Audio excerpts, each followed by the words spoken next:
Bonjour, je suis Saint-Off Benjo, porte-parole de la direction de la diplomatie publique d'Israël, ici pour vous fournir des mises à jour quotidiennes et des nouvelles en français. 2 attaques terroristes ont été signalées ce matin contre des soldats de Tzahal en Israël. À Haïfa, un soldat a été grièvement blessé lors d'un attentat. Après l'avoir heurté avec sa voiture, le terroriste, un habitant de Tamra en Galilée âgé de 20 ans, est sorti de sa voiture pour continuer d'attaquer le soldat à l'aide d'une hache. Il a ensuite été neutralisé par d'autres soldats. À Tkoa, près de Gush Etzion, un terroriste a tenté de perpétrer une attaque à l'arme blanche contre des soldats de Tzahal, mais là aussi il a été neutralisé et aucun blessé n'a été signalé.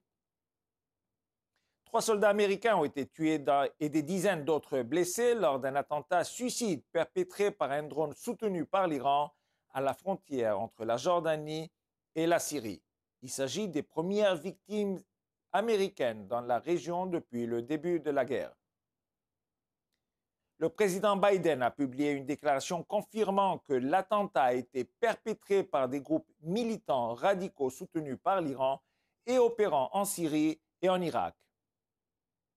La résistance islamique, un groupe terroriste iranien, a depuis revendiqué l'attentat.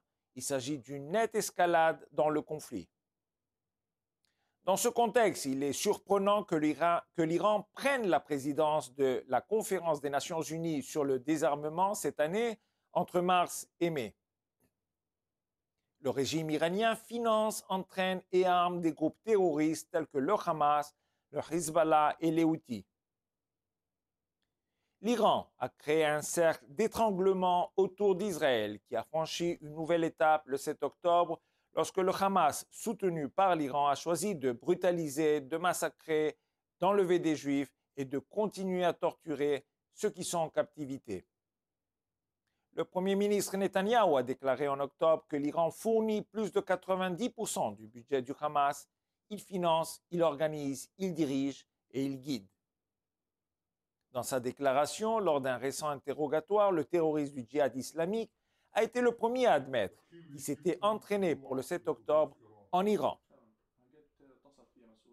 Mahdi a déclaré à son interrogateur qu'il avait été envoyé en Iran pour suivre une formation de tireur d'élite et qu'il avait reçu $1000 pour sa participation. Cela nous montre comment l'Iran a choisi d'encourager la terreur parmi ses mandataires dans la région. Le Hamas et le djihad islamique sont loin d'être des groupes autonomes. Le Hezbollah, qui reçoit des ordres de Téhéran, a perdu 174 de ses hommes depuis qu'il a lancé la guerre contre Israël le 8 octobre. L'Iran leur fournit des missiles de précision pour menacer Israël dans le but de le détruire, tout en violant une résolution unanime du Conseil de sécurité des Nations Unies.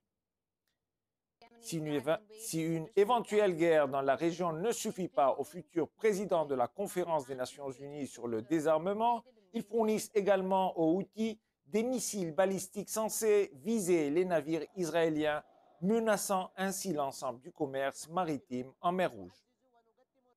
Hier, les Houthis ont attaqué un navire de guerre britannique en mer Rouge à l'aide d'un drone. Le système de défense du navire a heureusement pu repousser le drone, mais vendredi, un navire citerne a été incendié par un drone Houthi.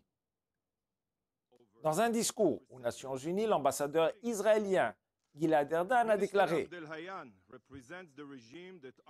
le ministre Amir Abdollahian représente le régime qui arme le Hezbollah et lui donne les instructions pour cibler nos civils.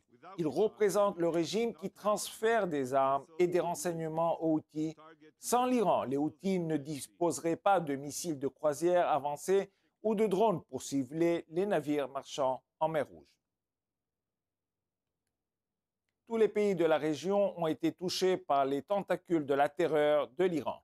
L'Arabie saoudite, les Émirats, l'Irak, la Syrie, le Pakistan, le Liban, le Yémen et bien sûr Israël.